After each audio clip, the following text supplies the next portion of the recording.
Otep à tous, bien-aimés frères et sœurs. Le président américain Donald Trump a demandé à l'Iran d'arrêter son programme nucléaire. L'Iran a fait appel à ses alliés de BRICS, qui sont la Chine et la Russie. Les trois ont déclaré qu'il faut passer à la table de négociation pour arrêter ce programme. Les États-Unis doivent négocier avec l'Iran, la Chine et les États-Unis pour arrêter ce programme. Ils évoquent le fait que, ils sont tous entourés des puissances qui ont cette arme. L'Iran a Israël à côté, la Chine à Taïwan, la Russie à tous les pays, la Pologne et autres, tous les pays européens qui ont l'arme protection, comment vous appelez ça, américaine. Donc ils disent à Donald Trump, non, nous on n'a pas un problème avec ça. Mais il faut que tu viennes t'asseoir à la table de négociation et puis on négocie ensemble. Et il n'y aura pas, écoutez bien, il n'y aura pas de négociation s'il n'y a pas de levée des sanctions. Il faut commencer d'abord par lever les sanctions contre l'Iran et puis maintenant négocier. Parce que comment dirais-je, l'Iran est en train d'évoquer avec ses alliés, c'est que l'Iran, maintenant, ils ont la force. Vous savez, à un moment donné, quand vous subissez les sanctions, après ça vous fait plus mal. Vous vous adaptez aux sanctions et vous adaptez votre économie, votre système politique même, et même militaire, par rapport aux sanctions que vous subissez. C'est le cas de la Russie, le cas le plus flagrant. La Russie est sous sanctions depuis 2014.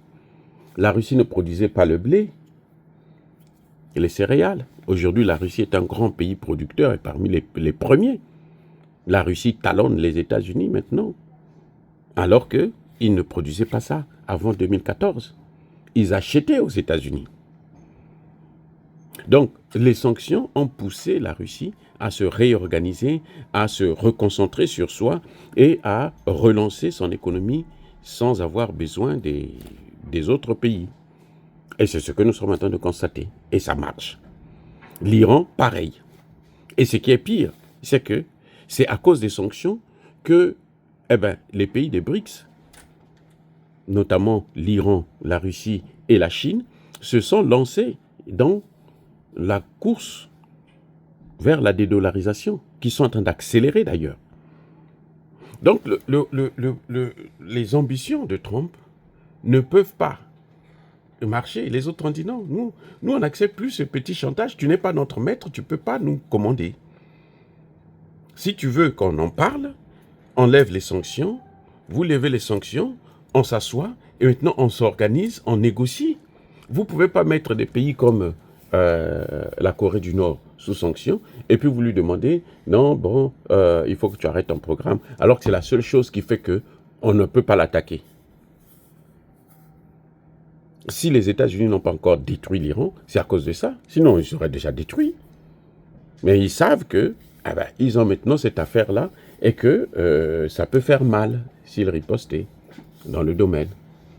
Et ça, ce sont des préoccupations que tout le monde a. On le voit maintenant.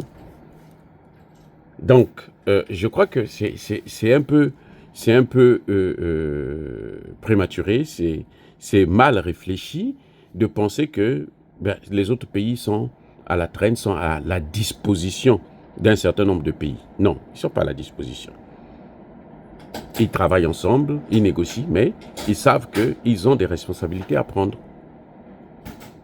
Donc l'Iran, aujourd'hui, s'affiche ouvertement avec ses alliés, la Chine et la Russie, pour dire que nous sommes prêts maintenant à affronter qui que ce soit dans le domaine économique, que ce soit dans le domaine militaire. Parce qu'ils ont appris à contourner les sanctions, à surmonter les sanctions, à vivre avec les sanctions. Parce que ça a trop duré.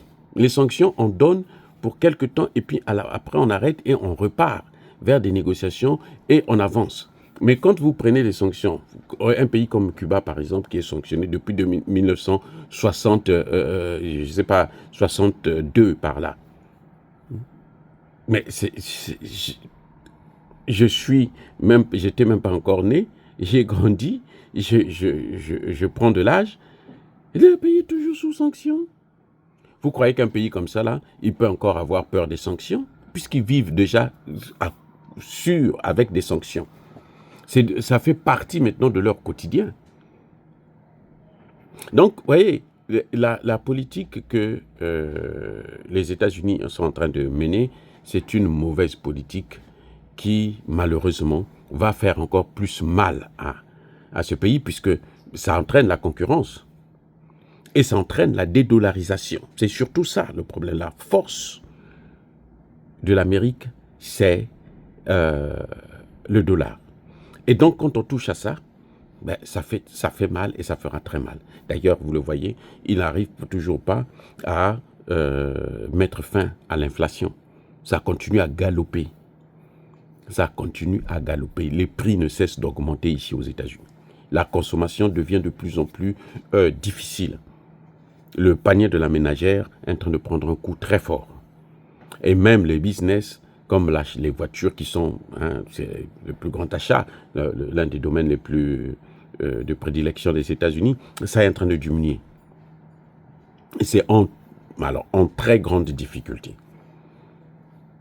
Vous voyez, les amis, je crois qu'il faut qu'on revoie, que les États-Unis puissent revoir leur politique, parce que celles qu'ils sont en train de mener là, à mon avis, c'est contre-productif. Et que des pays comme l'Iran risquent d'avancer, mais alors de façon très claire, les 4 ans que le nouveau président va passer là, il risque d'avancer et d'aller vraiment à un niveau où ils seront insaisissables. Comme la Corée du Nord aujourd'hui, on ne peut plus l'arrêter. Personne ne peut arrêter la Corée du Nord. C'est pas possible. On ne peut pas l'arrêter. Elle vit avec. Elle est habituée avec ça. Et puis maintenant, c'est comme ça. Donc, les sanctions ne sont plus une solution. Ça peut être une solution pour des pays comme en Afrique, comme le Rwanda, comme nos petits pays là et tout. Mais sinon, pour les grandes puissances, les pays où les gens ont le cerveau, il y a des compétences, il y a des capacités, il y a la résilience, les sanctions ne servent plus à rien. Voilà, bien aimés frères et sœurs, encore une fois de plus, soyez bénis, abondamment bénis par le Dieu des Kémites et par nos ancêtres angélisés.